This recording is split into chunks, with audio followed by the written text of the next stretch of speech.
it's good to hear good news, but like you have to also hear the truth too, in the Yeah. sense of that. I It get is. what you're saying. It is. Yeah, And the truth is what Right. sets us free, and it's what Right. sets us apart.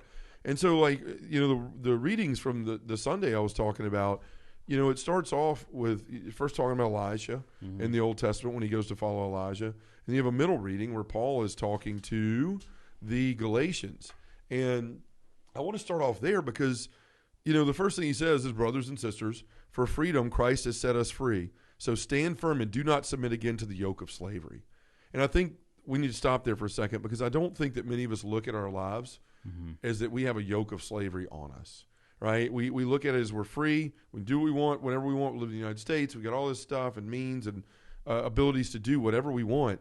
But we don't realize how enslaved we are to so many things, that the devil has come and got his claws into us in so many different ways, whether it is spending all my time binging shows and Right. Go Or looking at Facebook and wondering how come I can't afford to go on vacation. These people are right. going on. There's so many different Right. ways that we become slaves of things. Yeah. Our phones are a great example. Pornography, drugs, alcohol, our own pride and ego. All of these things are out there that the devil they're arrows in his quiver that he uses to just take us further away from Jesus.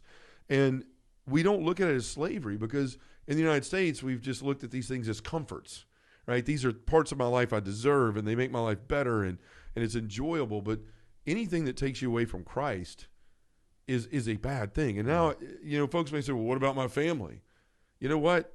Your family is something that is one of the most important things to us, but it's not more important than God. I have to love God more than I love my wife. I have to love my God more than I love my children. I have to love God more than anything else.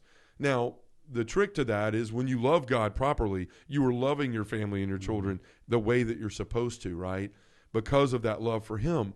But the thing is, we don't always do those things well because we're distracted by so many other things and we don't even realize what we're enslaved to. And really, when you find out is when you hear hard readings, like we're going to talk about in a minute, and they sting, right? That, give what you have, sell everything you have and follow me. You're like, I don't want to give up my boat. I don't want to give up my money. I don't want to give up my fancy clothes or my car or my extra TV outside or whatever it is. I don't want to give up those things. Those hurt. I don't want that. Whatever that is that you're holding back is something that you're generally enslaved to, right? We don't look at it that way, but if there's something that we even really have a significantly hard time looking at versus given to Jesus, it's a sign that it's something in our life that's caused us trouble.